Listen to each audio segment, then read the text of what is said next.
नमस्कार दोस्तों, स्वागत है आपके अपने YouTube channel Deepanshu IQ lab में। दोस्तों, जैसा कि आपको पता है कि हम वन लाइनर एनसीईआरटी का बहुत अच्छी तरीके से क्लास करवा रहे हैं और आप लोग भी बहुत अच्छा प्यार दे रहे हैं। तो दोस्तों, इसी प्रकार जुड़े रहिए। अगर वीडियो को आप पहली बार देखते हैं तो लाइक करिए, चैनल को सब्सक्राइब करिए ताकि मेरा हौसला बढ़ता है और वीडियो को बनाने में अच्छा लगता है। ठीक है? और बहुत जल्द आप लोग के प्यार सपोर्ट से एक डिजिटल पैनल पे बहुत अच्छी ढंग से पढ़ाई किया जाएगा। तो दोस्तों, चलिए हम लोग देखते हैं। ये एनसीईआरटी का 2026 का जो है ना संस्करण का बुक निकला है।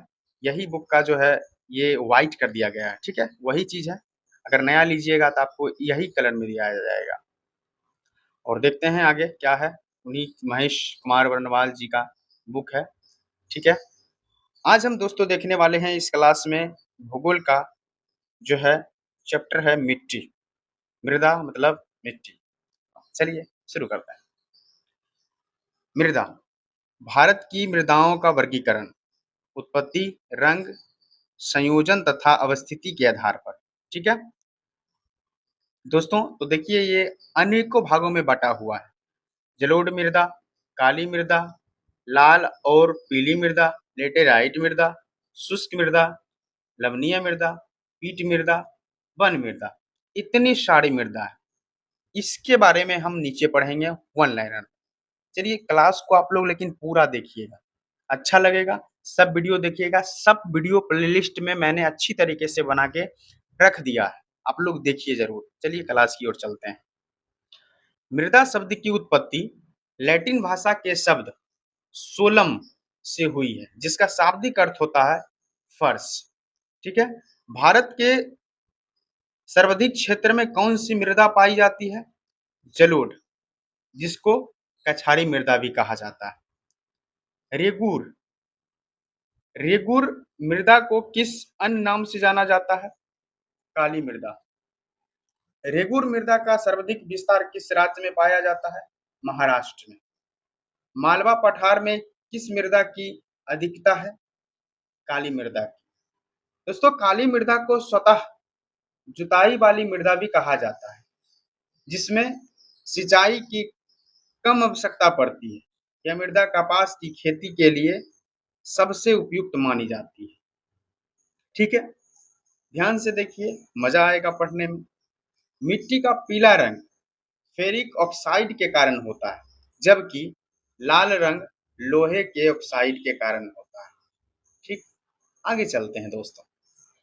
लेटेराइट मृदा मुख्यतः किन राज्यों में पाई जाती है? याद रखिए, केरल, कर्नाटक और महाराष्ट्र में पाई जाती है।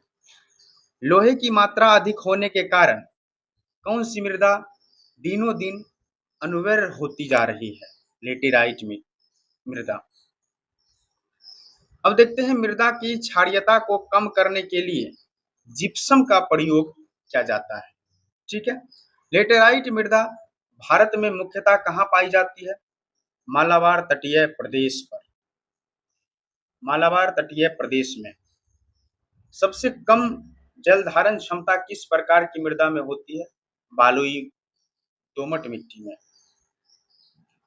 पौधे को सबसे अधिक जल किस प्रकार की मृदा से प्राप्त होती है? चिकनी मृदा से। मृदा की उर्वरता बढ़ाने के लिए कौन सी फसलें उगाई जाती है? दलहनी फसल। चंबल घाटी का निर्माण किस भौगोलिक प्रक्रिया से हुआ है? किससे हुआ है?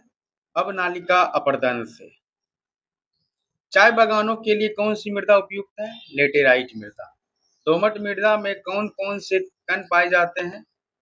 गाद, मृत्तिका व रेत। ठीक है? भारत की मृदाओं में किस सूक्ष्म तत्व की सर्वाधिक कमी है? जस्ता की। ठीक है? गंगा के मैदान की पुरानी जलोढ़ मृदा क्या कहलाती है? बांगर। अम्लीय मृदा को कृषि योग्य बनाने हेतु किस खनिज का प्रयोग किया जाता है? लाइम या चूना का। ठीक है? भारत में सर्वाधिक क्षारीय मृदा किस राज्य में पाई जाती है? उत्तर प्रदेश में। ठीक है दोस्तों, अगला है लवणीय मृदा में नाइट्रोजन व चूने की अल्पता पाई जाती है। जैव मृदा का रंग नीला क्यों होता है? अम्लीय या फेरस आयरन के कारण। पश्चिमी राजस्थान की मृदा में किस खनिज की अधिकता पाई जाती है? कैल्शियम की। मरुस्थलीय मृदा में किस पोषक तत्व का अभाव पाया जाता है? नाइट्रोजन का। मृदा अपरदन को किस प्रकार रोका जा सकता है? वनारोपण द्वारा। अब देखते हैं दोस्तों पीएच मान। पीएच मान के अनुसार मृदा की प्रकृति, ठीक है, पीएच मान और मिट्टी की प्रकृति। एक नंबर में है 1 से 7। अगर 1 से 6 तक पीएच मान रहेगा तो वो मिट्टी जो है अम्लीय मिट्टी होगी। अगर 7 रहेगा पीएच मान तो उदासीन मिट्टी होगी।